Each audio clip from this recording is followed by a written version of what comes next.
Bueno, vamos a ver un mensaje que se llama Los hermanos de Jesús. Todos nosotros nos consideramos hermanos, hermanos en la fe, hermanos de Jesús, hermanos en Cristo, nos consideramos hermanitos. Y este mensaje lo estoy relacionado precisamente con el temor. Ahorita van a ver por qué. Y yo creo que todos los que estamos aquí, en algún momento de nuestra vida hemos tenido temor, hemos tenido miedo. A lo mejor miedo a alguna enfermedad, miedo a perder el trabajo, miedo a perder algo importante, un contrato, una venta, miedo a las personas, miedo a la vejez, miedo a la muerte, miedo a muchas cosas. Pero también sabemos que el miedo, dependiendo de la condición en la que estemos, muchas veces nos paraliza.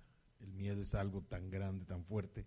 Es una emoción que puede ser útil o puede ser dañina, pero puede llegar a ser tan fuerte que nos paralice, nos tenga sin movimiento.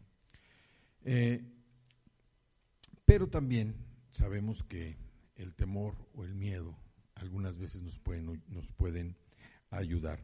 Cuando nosotros experimentamos ese miedo que nos paraliza, es un miedo que nos impide obedecer a Dios, y muchas veces ese miedo viene por causa de nuestro egocentrismo. Es un miedo que busca atacar nuestra fe, pero es un miedo también que es provocado por la manera en que somos nosotros y en la cual pensamos que la situación que estamos enfrentando es algo que no vamos a poder resolver. Generalmente el miedo siempre viene acompañado o se provoca por la enfermedad. Cuando alguno está enfermo, tiene un pariente enfermo, inmediatamente el miedo empieza a apoderarse de nosotros y empezamos a pensar mil cosas, si se llega a dar esta situación, si no se llega a dar. O sea, el miedo es un mal consejero. Pero también nosotros tomamos el ejemplo de que en la Biblia muchos personajes, o casi todos los personajes que hay en la Biblia, todos experimentaron temor, todos experimentaron miedo. La primera cita donde aparece la palabra miedo viene precisamente en el libro de Génesis, y es en el capítulo 3, cuando Dios le pregunta a Adán, que lo está buscando, y Adán le dice, pues aquí estoy. Le dice, Señor, ¿por qué estás escondido? Y le dice, es que tuve miedo, estoy desnudo y me escondí. Entonces vemos que a partir de ahí aparece el miedo, un miedo precisamente a Dios por lo que había sucedido. Pero también nosotros sabemos que él no fue el único que experimentó miedo. También vemos cómo Moisés experimentó miedo, Noé experimentó miedo, Josué experimentó miedo también al tener que hacer que el pueblo de Israel tomara el mando que le había dejado Moisés y tener que hacer que el pueblo llegara hasta la tierra prometida. Pues eso también lo llenó de miedo. Dios tuvo que llegar ahí también a darle palabras de ánimo, exhortarlo de lo que iba a hacer, de lo que estaba haciendo, la responsabilidad que tenía. En el caso de Gedeón es otro personaje que también tuvo miedo, David tuvo miedo. Entonces vemos cómo los personajes de la Biblia tienen miedo, lo cual no quiere decir que nosotros, por ser ahora hijos de Dios, por ser hermanos en la fe, hermanos en Cristo, no debamos tener miedo. El miedo, como dije, repito, es una emoción que puede ser útil o una emoción que puede ser dañina. La emoción dañina es cuando nos impide a nosotros obedecer lo que Dios nos ha demandado hacer. Si nosotros nos atemorizamos por algo, que Dios nos diga, oye, pues ¿sabes qué? Necesitas ir a presentar el plan de salvación a la persona que está ahí en la esquina. Y uno dice, no, pues yo no puedo hablarle a cualquier persona en la calle, yo no lo puedo hacer, perdón, Señor, pero pues me da pena, más que pena es miedo de ir a hablar, miedo de ir a proclamar la palabra.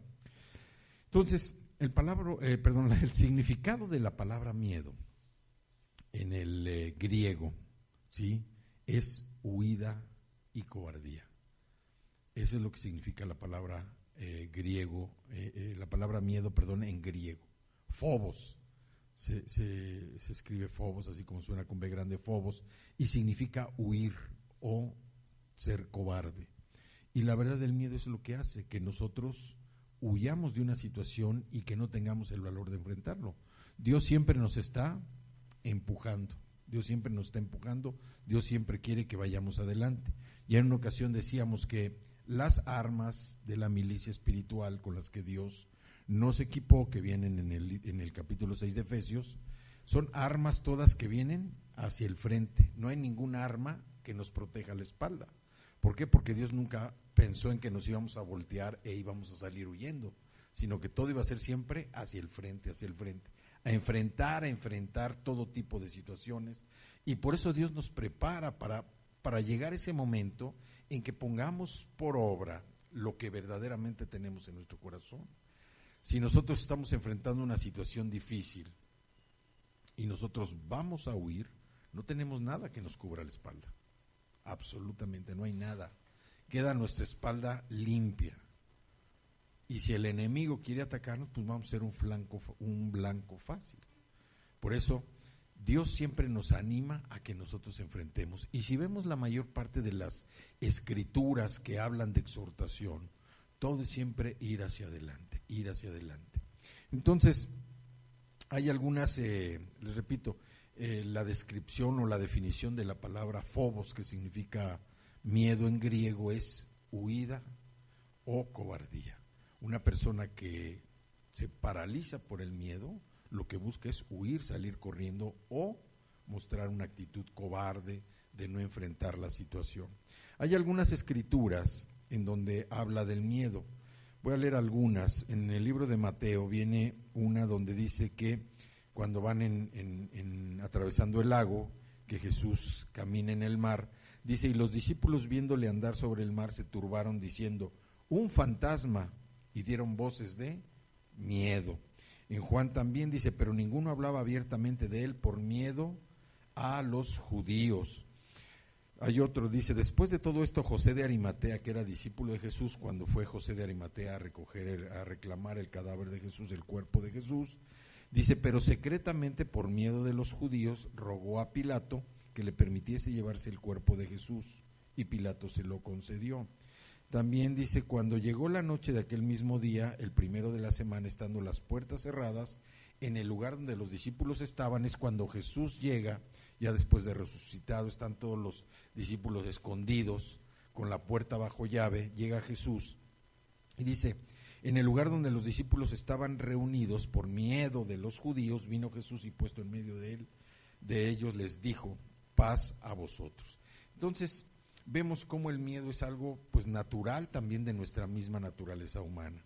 La situación es cómo nosotros podemos enfrentar ese miedo, cómo podemos enfrentar ese temor, que es diferente al temor precisamente a Dios. El temor a Dios es un acto de reverencia, un acto de entrega, un acto también de admiración por lo que Él es, y el temor a los hombres pues sí es miedo o miedo a las circunstancias que afectan nuestra manera de vivir. Entonces, ¿por qué lo estoy nombrando yo los hermanos de Jesús? Vamos a hablar del libro que viene en el Evangelio de Juan y vamos a concentrarnos en los en los capítulos 5, 6 y 7. Vamos a dar un antecedente de los capítulos 5 y 6 para llegar al tema de este mensaje, ¿sí? En el capítulo 5, en uno de los versículos, hay un salto entre los párrafos 15 o los versículos 15 y 16 del capítulo 5 del Evangelio de Juan. Y este salto es significativo. ¿Por qué? Porque aquí a un hombre, Jesús sana a un hombre paralítico en sábado. Entonces, después de la curación, después de la sanidad que Jesús hace de este hombre, los judíos por primera vez deciden perseguirlo para matarlo, ¿sí? También vemos cómo aquí es la primera vez donde los judíos se ponen de acuerdo para apresar a Jesús y querer matarlo. Pero la parte importante es, Jesús al enterarse de esto, pues él en lugar de tener miedo, Él nos echó para atrás. Jesús, al contrario, como los buenos equipos, se fue a la ofensiva. Dicen que la mejor defensa es el ataque. Y Jesús se fue inmediatamente a la ofensiva. Inclusive estuvo más cerca de su Padre. Y esto viene pues en los versículos del 19 al 30 que no vamos a leer. Después Jesús defendió sus afirmaciones, aludiendo a una amplia variedad de testigos. Esto también viene en el capítulo 5, que confirmaron la autenticidad de su identidad, quién era él, y también confirmaron su autoridad. Entonces vemos aquí cómo el proceso, todo empieza cuando Jesús sana a un paralítico el sábado. Ahí es por primera vez donde los judíos deciden atraparlo para matarlo. Después vemos cómo Jesús, en lugar de echarse para atrás, de voltearse y de huir, de salir corriendo, al contrario, pasa a la ofensiva y empieza todavía más su relación, empieza más su predicación, empieza más su enseñanza precisamente a todos los que escuchaban. En el capítulo 6 viene la alimentación de una gran multitud.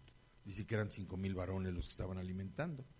Y ahí podemos ver que la ciudad, la gente, el pueblo de la ciudad de Galilea, conspiró, pero no para matar a Jesús, conspiró para hacerle su rey. Ahí podemos ver al final en los versículos, al versículo del 1 al 15, donde la gente de Galilea conspira, pero no para matarlo, sino para hacerle su rey. ¿Por qué? Porque estaban viendo la cantidad de milagros, la cantidad de señales que Jesús estaba haciendo, que ellos se prendieron de Jesús y dijeron, no, este tiene que ser nuestro rey. Y así lo dice el versículo 15 del capítulo 6. Sin embargo, al final del capítulo 6, vemos cómo los seguidores de Jesús, al escuchar palabras difíciles que él les menciona, sobre, comer su carne y beber su sangre, hicieron que muchos de sus seguidores lo abandonaran. ¿Por qué? Fue algo traumático para ellos tratar de entender que se iban a comer a Jesús y que se iban a beber su sangre, ¿no? Yo creo que pensaron, oye, pues quiere que nos hagamos caníbales. Sin embargo, Jesús les estaba hablando, como hemos visto, desde el punto de vista espiritual. Y nosotros también debemos entender, cuando el Señor nos habla, primeramente el Señor nos habla a nuestro espíritu. Nosotros escuchamos por medio del espíritu. Por eso es tan importante que una persona que no ha recibido a Cristo diga que escucha la voz de Dios. Lo que está escuchando muchas veces no es la voz de Dios, está escuchando la voz de alguien que no es Dios. Entonces, lo primero para poder escuchar la voz de Dios es recibir a Cristo. Cuando recibimos a Cristo, recibimos al Espíritu Santo. Y por medio del Espíritu Santo se llega a hacer ese proceso de conectarse con el Señor. Si nosotros a esto le agregamos el estudiar la palabra, nosotros nos estamos fortaleciendo y estamos abriendo más canales de comunicación con el Señor, de tal manera que podemos escuchar su voz. Cuando nosotros escuchamos la voz del Señor, el segundo paso dentro de este proceso es el confiar en Él. Porque como ya recibimos a Cristo, como ya sabemos quién mora en nosotros, debemos tener toda la confianza de que nuestra seguridad, nuestra garantía está en la protección de Él sobre nosotros. Y el tercer paso del proceso, ¿cuál es? La obediencia. Pero si nosotros no escuchamos al Señor, pues no vamos a poder confiar en Él. Y si no confiamos en Él ni lo escuchamos, pues no vamos a poder obedecerlo. Entonces son las tres partes del proceso en el que nosotros debemos confiar, debemos escuchar y debemos obedecer al Señor. Entonces, cuando los seguidores de Jesús en esa época, hay que recordar que en esa época había muchos discípulos, muchas personas acudían precisamente a escuchar a Jesús. Y no solamente por el escuchar, ellos estaban convirtiendo en seguidores de Jesús por los milagros y las señales que veían que hacía Jesús. Esto los sorprendía y decían, wow, qué cosa tan extraordinaria el haber alimentado a tanta gente. Las palabras que Jesús les decía mediante las parábolas, los sermones, todo lo que él hablaba alimentaba primeramente el espíritu de esas personas. Pero había algunas de ellas que no llegaban al punto de poder concluir, esa parte del proceso de rendir y entregar su vida a Jesús. Y es algo que sucedió precisamente con los hermanos. Entonces, en estos capítulos 5 y 6 nosotros podemos ver un avance de lo que ya Jesús estaba haciendo, de lo que Jesús era. Ahora sí, vamos a abrir nuestra Biblia en Juan, en el capítulo 7, y vamos a leer los versículos del 1 al 9. Yo voy a leer la versión Reina Valera de 1960.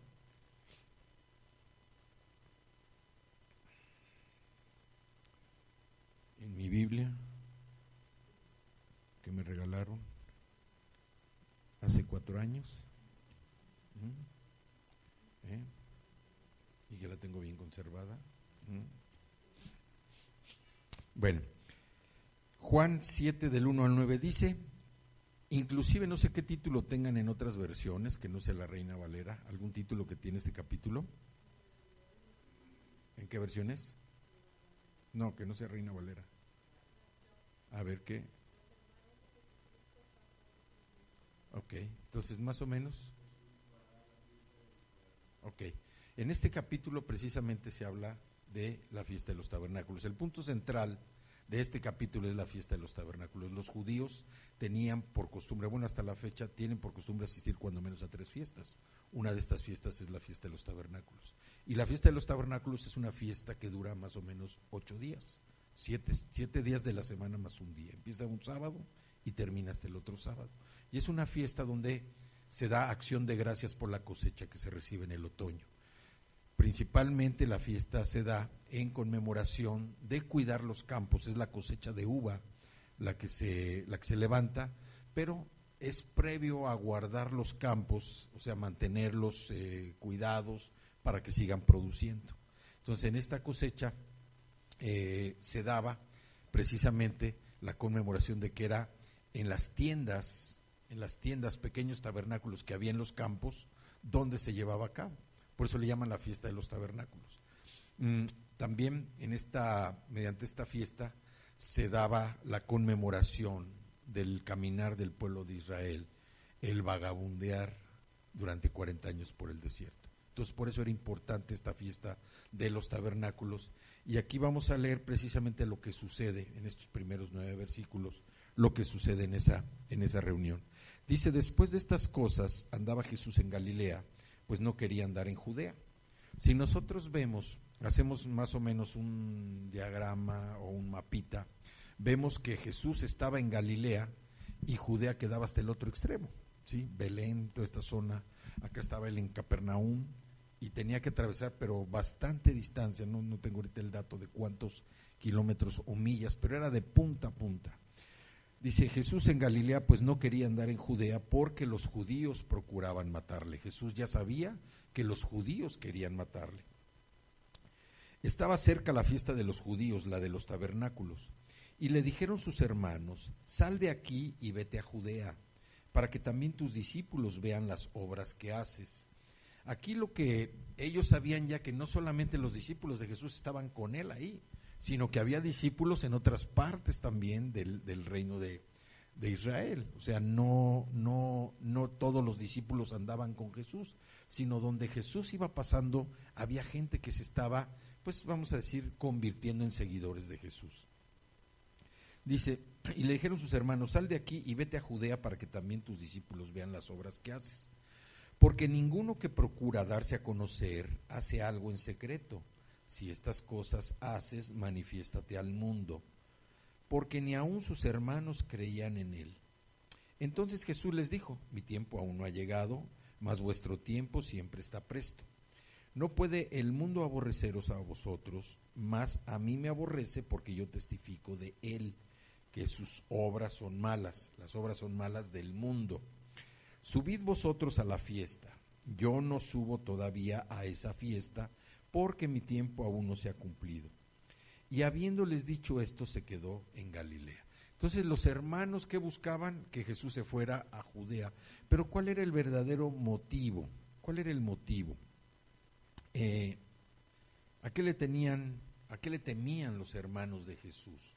¿Por qué lo estaban invitando a que se fuera hasta el otro extremo de donde ellos vivían. Aquí lo que nos dice el versículo 4, dice, porque ninguno que procura darse a conocer hace algo en secreto. ¿Sí? Lo que los hermanos estaban viendo en Jesús es que ellos veían que Jesús quería convertirse en una figura pública. Quería convertirse en un personaje famoso. Y por eso lo estaban invitando a que se fuera al otro extremo de donde ellos vivían. Pero no era esa la verdadera razón. Como dice al principio, no quería andar en Judea porque los judíos procuraban matarle. Ya el correo de voz de toda la ciudad era que andaban buscando a Jesús, que había una trama para atraparlo y para matarle, y era un secreto a voces. Entonces los hermanos en realidad le temían a los judíos. Los hermanos decían, no, nosotros no queremos tener problemas aquí contigo, por eso mejor vete, no hagas las cosas en secreto aquí, velas a hacer allá, llévate a tus discípulos, pero a nosotros no nos involucres. Y aquí también, ese miedo que ellos tuvieron, ese miedo era precisamente, ¿por qué? Por la incredulidad que tenían en Jesús. A pesar de que ellos sabían, de que vieron milagros de parte de Él, no creían en Jesús, no creían en Él. Y bueno, pues la incredulidad es también una fuente para que surja el temor o el miedo. Cuando nosotros no creemos en Jesús, cuando nosotros no creemos en Dios, somos proclives a que el miedo surja dentro de nosotros. Dios, precisamente, cuando Dios nos habla, cuando nosotros lo escuchamos, cuando nosotros confiamos en Él, cuando nosotros creemos en Él, cuando lo obedecemos, nuestra posición frente al miedo se va fortaleciendo. Pero cuando nosotros no creemos, no estamos creyendo precisamente en el poder de Dios, la incredulidad provoca que el miedo se apodere de nosotros. Y es tan sencillo, porque hay veces en que llegan cosas, pues vamos a decir, no tan complicadas, pero que a nosotros no nos agradan, o cosas que pues son dolorosas. Por la incredulidad, nosotros fácilmente caemos en el miedo. El miedo fácilmente se apodera de nosotros. La incredulidad es el no confiar, el no tener la esperanza de que verdaderamente Dios es un Dios poderoso.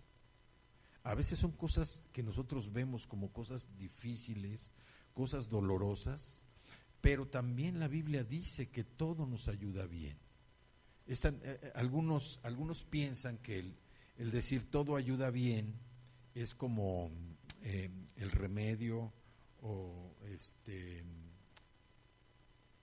el remedio para el tonto, ¿no? Dicen, bueno, pues sí, me fue mal, pero finalmente saqué esto. No es una compensación lo que dice la Escritura en Romanos. Cuando Dios dice que todo nos ayuda bien, es que todo nos ayuda bien. Ahorita que decíamos en la palabra de la semana, hay palabras muy peligrosas que nosotros usamos como personas, y que son palabras que solamente debieran estar permitidas para Dios. Pero la palabra, por ejemplo, siempre, la palabra jamás, la palabra todo, la palabra nada, inclusive la palabra pero, nosotros las usamos con una ligereza que no nos damos cuenta de los alcances. Y son palabras que a veces te suenan, es que siempre me caigo. No es cierto, siempre no te caes, ¿no? Es que nunca vienes. Estoy viniendo hoy, ya no es nunca. Entonces, son palabras donde Dios tiene la autoridad para usarlas. Y ahí sí nosotros tenemos que creer. Como decíamos en la palabra, siempre te ayudaré, siempre te sustentaré. Quiere decir que siempre el Señor nos va a ayudar, siempre nos va a sustentar. Todo, cuando el Señor dice todo, no está excluyendo una parte ni nos está dando un pedazo, dice todo. Pero para nosotros a veces es difícil entender la garantía que Dios nos da de que Él nos ayuda y de que todo va a servir para bien. A veces nosotros con situaciones nos complicamos y lo único que sucede es que pasamos un mal rato, o no un rato, un día, o una semana, un mes, un año, sufriendo por algo en donde el Señor finalmente va a hacer que eso sirva para nuestra vida, que nos edifique, que construya en nosotros. Pero nosotros a veces nos quedamos aquí en lo que tenemos frente a las narices y eso provoca que el miedo, el temor, la incertidumbre se apoderen de nosotros y que casi nos paralicen. Y ese parálisis no es nada más que nos detengamos, ese parálisis significa que nuestro humor cambie, que nuestra relación cambie, inclusive que hasta pues nos enfermemos, cuando hay algo que no se da, algo que nosotros vemos y que nos atemoriza. Pero finalmente, si nosotros nos podemos analizar cualquier situación, por muy complicada que hayamos pasado, todo ayuda a bien, todo ayuda a bien. Y ya cuando se da la solución, nosotros ni nos acordamos que estuvimos así, que estuvimos tensos, que estuvimos hasta enfermos por una situación. Pero Dios nos ha dicho que Él siempre nos va a ayudar. Y todo ayuda bien, es todo, todo. Así nosotros ahorita estemos viendo algo que nos está afectando, algo doloroso, todo ayuda bien, todo ayuda bien. Y principalmente donde más se refleja esto es cuando hay enfermedad. Cuando hay una enfermedad que no se puede diagnosticar inmediatamente, vienen 1000 pensamientos a la cabeza, vienen 1000 cosas al corazón, empieza uno pues a querer o no a decaerse, a deprimirse sin saber exactamente. Pero se olvida uno que Dios dice todo ayuda bien, todo ayuda bien. ¿Por qué? Porque es ese temor, porque le tenemos miedo a la muerte, le tenemos miedo a la muerte. Y se nos olvida que con el Señor es el mejor lugar donde vamos a estar. Pero estamos a veces tan conformes como estamos a lo mejor disfrutando algunas cosas que es muy bueno, pero nada va a ser tan bueno como estar al lado del Señor. Y ese temor, ese miedo a la muerte es el que empieza en nosotros a provocar desgaste. Si estamos aquí, Dios dice que todo nos va a ayudar a bien. Y si no estamos aquí, hombre, ¿quién no quiere estar al lado del Señor? Entonces, el miedo es algo que nos afecta. Y aquí, lo que decía yo es que los hermanos de Jesús, viendo lo que ya era una figura pública, él ya no necesitaba más publicidad, ya era una figura pública, pero el miedo de ellos, la incredulidad que tenían en Jesús, que ya les había mostrado con milagros, con señales, el poder, la autoridad que tenía, ellos no creían. Y al no creer tenían miedo de que los judíos llegaran también por ellos, porque eran sus hermanos. Entonces, número uno, nosotros debemos confiar en Dios. No debemos permitir que la incredulidad se apodere de nuestra vida, de nuestro corazón. No debemos permitir que la incredulidad, si Dios ha dicho esto, Él sí siempre va a sostener lo que ha dicho. Él no se va a echar para atrás, ni si dice siempre no va a ser nada más un pedazo, siempre, si dice todo es todo, y si dice jamás, jamás. Él no es como nosotros, pero nosotros debemos hacer a un lado la incredulidad. Y para hacer a un lado de la incredulidad, lo primero que tenemos es tener conciencia de quiénes somos. Somos hijos de Dios. Cristo mora en nosotros, el Espíritu Santo mora en nosotros. Y eso es garantía suficiente para saber que Dios tiene cuidado de nosotros, que somos sus hijos, que somos coherederos con Cristo, que no somos cualquier persona. Y a veces, bueno, suceden eventos en donde decimos, bueno, caray, pues Dios, ¿dónde está? Dios, ¿dónde está? ¿Por qué me está sucediendo esto? Señor, ¿dónde está? Bueno, hay que entender que son cosas, eventos que suceden porque Dios nos va a mostrar algo mejor, algo mejor. Entonces, volviendo aquí, dice, ni aun sus hermanos creían en él, y por esa incredulidad ellos tenían miedo. Entonces Jesús les dijo, mi tiempo aún no ha llegado, mas vuestro tiempo siempre está presto. No puede el mundo aborreceros a vosotros, más a mí me aborrece, porque yo testifico de él que sus obras son malas. Esto también es cierto, o sea, Jesús constantemente estaba diciendo, el mundo ofrece esto, el mundo te va a llevar a esto, el mundo es muerte, el mundo te lleva al pecado y el pecado es muerte. Y como siempre estaba hablando en contra del mundo, pues también estaba hablando en contra de las personas, de los maestros de la ley, los que buscaban o los que enseñaban más bien la ley de Moisés, pero que no la cumplían. Nada más le enseñaban, pero no la cumplían. Entonces, por eso buscaban siempre a Jesús. Y nosotros debemos ver ese miedo, ese temor como una oportunidad para seguir ese ejemplo que Jesús nos da, de no echarse para atrás, de ir a la ofensiva, siempre estando cerca de su Padre. En 2 de Timoteo, capítulo 1, versículos del 3 al 7, viene también una enseñanza de Pablo para su apóstol, su aprendiz, su siervo Timoteo, que dice, 2 de Timoteo 1 del 3, dice: doy gracias a Dios, al cual sirvo desde mis mayores con limpia conciencia, de que sin cesar me acuerdo de ti en mis oraciones noche y día, deseando verte al acordarme de tus lágrimas para llenarme de gozo, trayendo a la memoria la fe no fingida que hay en ti, la cual habitó primero en tu abuela Loida y en tu madre Eunice, y estoy seguro que en ti también. Por lo cual te aconsejo que avives el fuego del don de Dios que está en ti por la imposición de mis manos. Porque no nos ha dado Dios espíritu de cobardía, sino de poder, de amor y de dominio propio. Entonces aquí vemos Pablo también sabe a lo que Timoteo se está enfrentando, ahora que Pablo estaba preso, a lo que Timoteo estaba enfrentando, pero por eso le da ánimos y le dice: yo sé que la fe que tú tienes es una fe que te enseñó tu abuela, que todavía la confirmó tu mamá. Aviva el fuego del don de Dios que hay en ti. ¿Por qué? Yo te impuse las manos y espiritualmente estás autorizado, estás fortalecido para hacer. Y dice: porque no nos ha dado Dios espíritu de cobardía. Lo que Timoteo estaba enfrentando en esa época tampoco era algo fácil. Una iglesia donde también le buscaban por su juventud, buscaban ponerle tropiezos, una iglesia donde él tenía que llegar nuevamente a confirmar con todos los creyentes las malas doctrinas que estaban aprendiendo y estaban haciendo a un lado el evangelio que Pablo les había mostrado.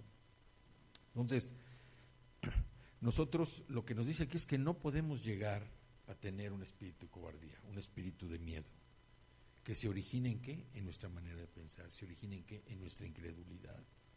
No nos ha dado Dios un espíritu de cobardía, sino de poder, dice, de poder. ¿De poder en quién? En Cristo, autoridad de Cristo, de amor y de dominio propio. Entonces, también en medio de las circunstancias, la incredulidad nos lleva ¿a qué? A que nosotros llegue un punto en que nos veamos como personas incompetentes. La incredulidad lleva al miedo y el miedo nos hace incompetentes, ¿sí? Y esto provoca que no seamos capaces de manejar las situaciones, las adversidades que nosotros estamos enfrentando. ¿Por qué? Porque estamos paralizados. Y no son ellos, o sea, no son los problemas, es nuestra manera de ser, es la incredulidad que hay en nosotros la que nos paraliza y cambia nuestra manera de pensar. A veces cuando viene una situación, lo primero que se nos viene generalmente a la cabeza es algo negativo. No, ya va a pasar esto. Lo que sigue es, y estamos describiendo la película de lo que va a suceder. No, pues fíjate que pisé un charco, de seguro había una mina en el charco. Se va a prestar mi zapato, o sea, inmediatamente empezamos a pensar las cosas negativas, ¿sí? En lugar de tomar conciencia, bueno, ok, pisé el charco, ¿no? Como pasó el viernes, y bueno, pues esperar a un buen tapete para limpiarse y ya, ¿no? Entonces, esa manera errada que nosotros tenemos es la que nos lleva precisamente a tener miedo. Y olvidamos que nuestra competencia nunca depende de nosotros. Nuestra competencia depende de Dios.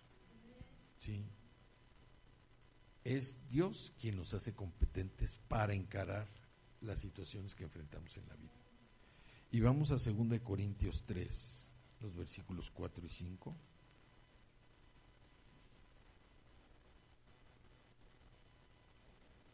Que dice: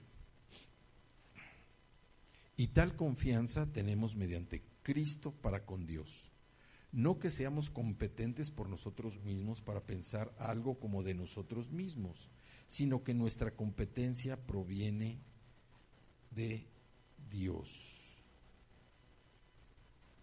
La ley nos reveló, o les reveló, los requisitos que Dios pedía, con estándares tan altos que jamás podríamos alcanzarlos en base a nuestro propio esfuerzo. El Espíritu Santo, por otro lado, nos da una guía, y esa guía es la que nos lleva precisamente a ser competentes, a poner nuestra fe en la provisión de Cristo y a ser competentes por nosotros mismos. Pero debemos entender que el Espíritu es el que nos va a llevar. Entonces, si nosotros no creemos en Cristo, incompetentes. Si nosotros vemos, el otro día en la administración, que es, y también en sociología, que es el principio de Peter, yo creo que todos lo ocupan, es el principio de Peter, porque hay uno que dice que es el principio de Peter Pan, el que uno siempre se siente niño, ¿verdad? Y no quiere cambiar. Pero el principio de Peter es cuando uno humanamente llega a su capacidad total, ya no puede hacer más de lo que era capaz de hacer, y entonces empieza un proceso de regresión. Entonces, sobre todo ese se lo atribuyen a las personas ya veteranas, como Johnny Laborit, como algunas personas que te dicen: oye, ya tiene el principio de Peter. ¿Por qué? Porque ya no puede hacer más de lo que llegó a hacer. O sea, la capacidad humana se limita y se infiere que la persona pues ya no puede dar más. Por eso viene la jubilación, o por eso vienen tantas cosas, ¿no? Pero nosotros sabemos que Dios no nos mide así. Para Dios nosotros siempre vamos a ser competentes. Porque el trabajo que Dios nos ha encomendado no es un trabajo de su reino. Y ese trabajo de su reino tiene que ver mucho con lo que Dios quiere. No importa qué tan viejos estemos, seguimos siendo competentes con Dios. Es más, puede suceder algo que vas a hacer porque estás trabajando precisamente en lo que Dios quiere que hagas, ¿sí? Entonces, para encarar todo lo que llegue a nuestra vida. Lo que vemos aquí en Dios, no que seamos competentes por nosotros mismos para pensar algo como de nosotros mismos, ¿sí? Otro de las situaciones que a veces nos llegan a pasar también es que a veces pensamos en cosas que son así como interplanetarias y nos fijamos, ¿qué provoca? Provoca ansiedad en nosotros cuando empieza a pasar el tiempo y no las empezamos a lograr. Es provocada, ¿por qué? Porque la meta es tan realista. No le estamos haciendo sobre una base de confiar. Yo voy a chutar un próximo maratón, ¿sí? En 2 meses, ¿no? Nos fijamos metas que no son realistas, son metas demasiado agresivas, confiando de hacer. Entonces, esto genera ansiedad. Y todo viene precisamente de no metas en las que Dios en realidad es nuestras propias expectativas.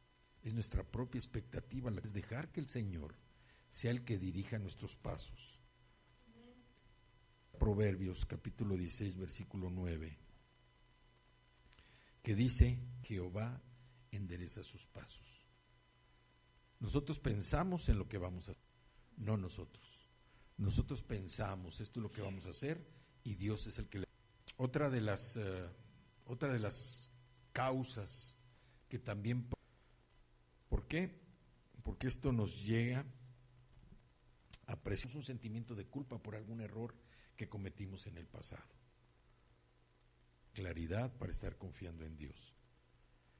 Nos olvidamos que la Biblia nos asegura todos nuestros pecados ya fueron perdonados, todos nuestros pecados, y que nuestro capítulo 8 versículo 1 dice: ahora pues ninguna condena a la carne, sino conforme al Espíritu. Y aquí también decimos, bueno, pues sí, nada más que aquí hay una cosa muy interesante en Cristo Jesús. los que no andan conforme a la carne, sino con el Espíritu. Y si ando en el Espíritu, significa que mi proceso de santidad en mi vida está corriendo de tal manera que tengo un crecimiento espiritual y que estoy conociendo más a Dios, que puedo escucharlo, que puedo confiar más en Él y por consiguiente puedo obedecerlo. Si yo estoy haciendo cosas de obediencia a Dios, no puedo estar en el mundo. Estoy conforme al Espíritu, ando conforme al Espíritu y Dios me está fortaleciendo precisamente. Por eso ya no hay condenación para mí. Lo que yo les decía también es que cuando uno se siente condenado, la condenación es un camino que nos lleva hacia un estancamiento espiritual. Cuando uno no puede dejar la condenación, tiene uno que pensar, ¿por qué sigo yo siendo condenado por algo que cometí en el pasado? Si verdaderamente yo quiero dejar la condenación, tengo que inclinarme a andar por las cosas del Espíritu. Tengo que orar más, tengo que estudiar más la Escritura y tengo que tener esa revelación de parte del Señor, como dice el versículo aquí de Romanos. No hay condenación, no hay condenación para los que están en Cristo Jesús. Si nosotros estamos en Cristo Jesús, no debemos tener condenación. Si tenemos condenación es que hay cosas de la carne porque andamos en la carne. Pero si andamos en el Espíritu, la condenación se va a ir quedando atrás, se nos va a ir olvidando. Pero cuando la condenación la traemos muy arraigada, hay que pensar, ¿sigo yo haciendo cosas de la carne? ¿Me sigo yo escudando en cosas de la carne? Y no me mantengo o no intento andar por las cosas del Espíritu. Entonces, la Biblia nos asegura que en Cristo todos nuestros pecados han sido perdonados. Entonces, si yo me estreso por cometer algún error, tampoco tiene cabida eso.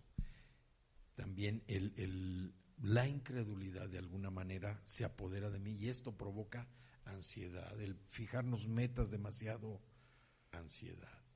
Todos nosotros tenemos una capacidad natural. La capacidad extraordinaria de cada uno de nosotros la va a dar el Señor, nada más. Generalmente cuando hacemos algo extraordinario ni cuenta nos damos. Es el poder de Dios en la vida de lograr eso. ¿Para qué? Para gloria de Él, no para gloria de nosotros. También no tomamos conciencia de la vida espiritual. El corazón alegre constituye buen remedio, mas el espíritu, si nosotros caemos en la incredulidad, de la angustia, pasamos al estrés, del estrés vamos a pasar a la tristeza. ¿Y eso a qué nos va a llevar? A enfermarnos. Dios no quiere que nosotros estemos en las enfermedades. Dios a veces quiere que nosotros, te estoy llamando, todo lo que haces, quiero que los pongas en mí y por eso te estoy poniendo un stop. Y tenemos también esa promesa de parte de Dios, estamos verdaderamente benditos. En Efesios 1:3 dice, bendito sea el Dios espiritual en los lugares celestiales en Cristo. A mí me gusta mucho, más que gustarme, porque en todas las cartas del apóstol Pablo, en todas, en los primeros versículos siempre dice gracia. O sea, todas las cartas de Pablo, en todas empieza gracia y paz. ¿Sí? En todas. Por ejemplo, desde Corintios dice, Pablo, apóstol de Jesucristo por la voluntad de Dios, y el hermano Timoteo a la iglesia de Dios que está en Dios nuestro Padre y el Señor Jesucristo. En todas las cartas de Pablo empieza así, gracia y paz a todos ustedes. Y pues ya para concluir, nosotros vemos cómo Dios tiene cuidado de nosotros, así como con Moisés, Dios, como Gedeón, como David, Dios también a nosotros nos da una promesa. Vamos a Hebreos capítulo 13 y vamos a ver los versículos 5 y 6. Aquí es una recomendación que nos está haciendo la Escritura, de que nosotros seamos humildes, de que nosotros también seamos agradecidos, porque muchas veces no somos agradecidos. Dice Hebreos 13, 5, 6, sean vuestras costumbres sin avaricia. ¿Qué significa esto?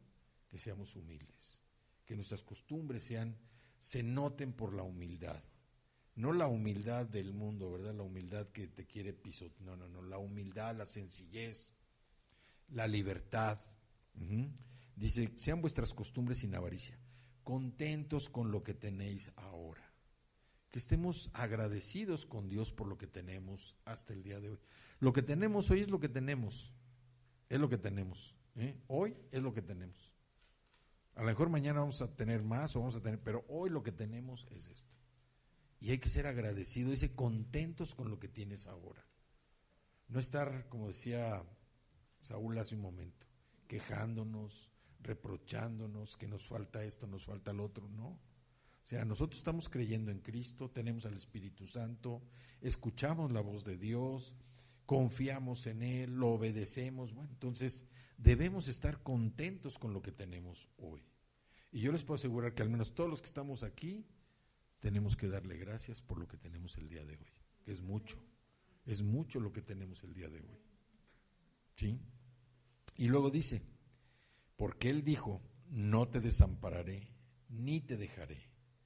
De manera que podemos decir confiadamente, y esta es una parte también contundente, el Señor es mi ayudador, no temeré lo que me pueda hacer el hombre.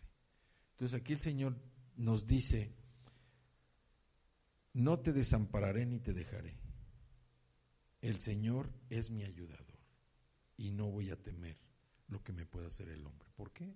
Porque el Señor es mi ayuda, el Señor es mi sustento.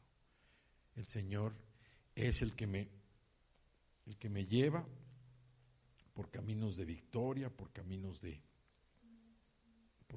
paz, por caminos de quietud.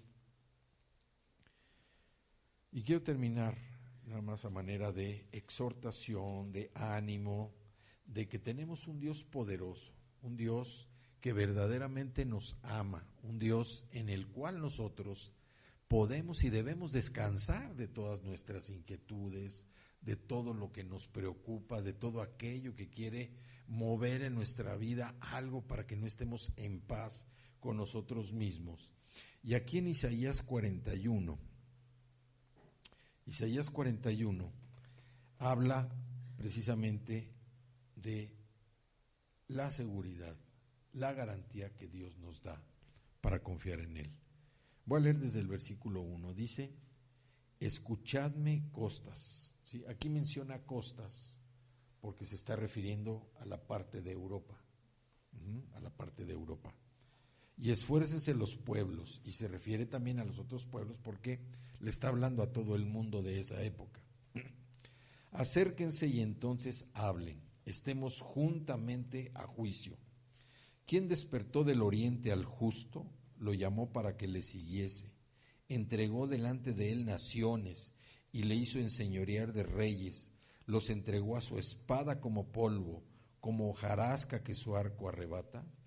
Lo siguió, pasó en paz por camino por donde sus pies nunca habían entrado. ¿Quién hizo y realizó esto? ¿Quién llama a las generaciones desde el principio? Yo, Jehová, el primero, y yo mismo con los postreros. Las costas vieron y tuvieron temor, los confines de la tierra se espantaron, se congregaron y vinieron.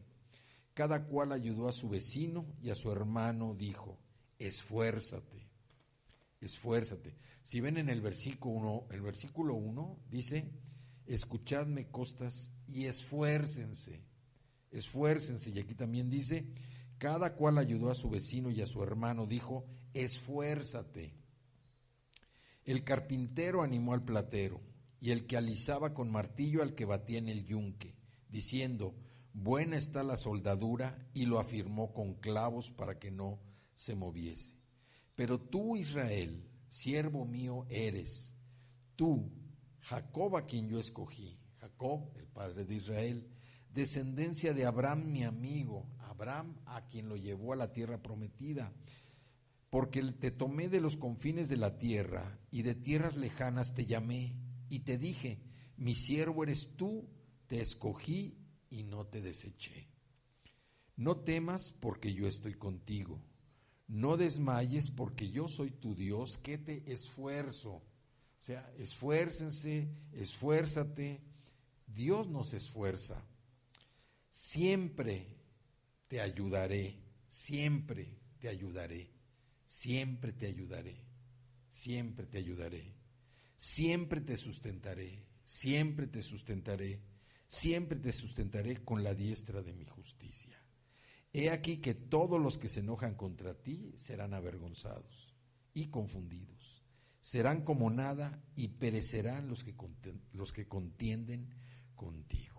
Entonces aquí lo que vemos es precisamente esta hermosa promesa de parte del Señor, donde nos dice que en realidad hace un recuento. Esta parte del capítulo 41 es un recuento de cuando Israel fue liberado. Bueno, le estaba profetizando que iba a ser liberado de Babilonia por medio del rey Ciro de Persia. Iba a ser liberado el pueblo de Israel, y también empieza a ser una historia. Israel, dice Jacob, el padre de Israel, Abraham, a quien lo llevó a la tierra prometida, dice, y todas las naciones. Dice, no temas porque yo estoy contigo, no temas. ¿Y qué decía Hebreos? No te desampararé ni te dejaré. Y luego dice, no desmayes. O sea, como nos está hablando de esfuerzo, dice que no desmayemos. El esfuerzo nos lleva precisamente a persistir, a no desmayarnos. Dice, porque yo soy tu Dios, que te esfuerzo, otra vez que te esfuerzo, yo te animo. El sustentar es que Él nos sostiene, sustentar de sostener, Él nos sostiene con su diestra, con su diestra de su justicia, dice, siempre te ayudaré, siempre te sustentaré. Dios tiene un plan para cada uno de ustedes, un plan perfecto, un plan que nosotros vamos encontrando con nuestro diario caminar, un propósito en nuestra vida, un propósito que ya está definido. Nosotros no lo podemos, cuando lo entendemos, no lo podemos modificar, ni con ningún tipo de oración, porque a Dios no lo vamos a convencer de lo que ya está decidido. Dice que nuestra vida ya está trazada desde antes de la fundación del mundo, desde antes de los tiempos. Entonces, ¿qué debemos hacer nosotros? Primero, recibimos a Cristo, recibimos el Espíritu Santo, escuchar la voz de Dios, confiar en Él, obedecerlo, no caer en la incredulidad, no caer en la angustia, no caer en la desesperación, no caer en la ansiedad. Todo eso viene como consecuencia de la incredulidad. Si nosotros estamos creyendo, y aquí ahorita leímos unos versículos donde Dios nos garantiza que no nos va a dejar ni nos va a desamparar. Así vemos la situación más oscura y nos llenemos de miedo, hay que recordar también que todo va a tener un propósito bueno finalmente para nosotros. Dios es nuestro ayudador y nada que haga el hombre. Aquí como termina Hebreos dice, el Señor es mi ayudador, no temeré lo que me pueda hacer el hombre. Y en el 11 que terminamos de Isaías 41 dice, he aquí que todos los que se enojan contra ti serán avergonzados y confundidos, serán como nada y perecerán los que contienden contigo. O sea, no debemos tampoco tener miedo del hombre. Dios nos está hablando de que la garantía, la seguridad que Él tiene de nuestra vida es completa. Él es nuestro sustentador, Él es nuestro ayudador, Él es el único que tiene el control de la vida de nosotros. Nadie más tiene control de nuestra vida, ni de la vida de nuestros hijos, ni de la vida de nuestros nietos, de nadie. Solamente Dios es el que tiene el control de nuestra vida. Y si Él tiene el control de nuestra vida, pues hay que acercarnos al que tiene el control, ¿verdad? Así como cuando está uno viendo la tele, se acerca uno al del control para que cuando se descuide, se lo cambies y le cambies, ¿no? Entonces, Dios tiene el control de nuestra vida, Dios es nuestro ayudador. Dios con este mensaje lo que nos dice, los hermanos de Jesús sufrieron porque fueron incrédulos, tenían al maestro en su casa, no le creyeron ya después, y Dios también todo lo tornó para bien. Pero nosotros tenemos oportunidad, mucha oportunidad. No dejemos que nuestra vida sea una vida sin propósito, una vida vacía o una vida que no sea productiva. Dios nos ha dado una comisión, trabajemos en esa comisión. proclamemos el nombre de Cristo. Pero para proclamar el nombre de Cristo, primero debemos sentirnos nosotros que verdaderamente Cristo mora en nosotros. Vamos a orar.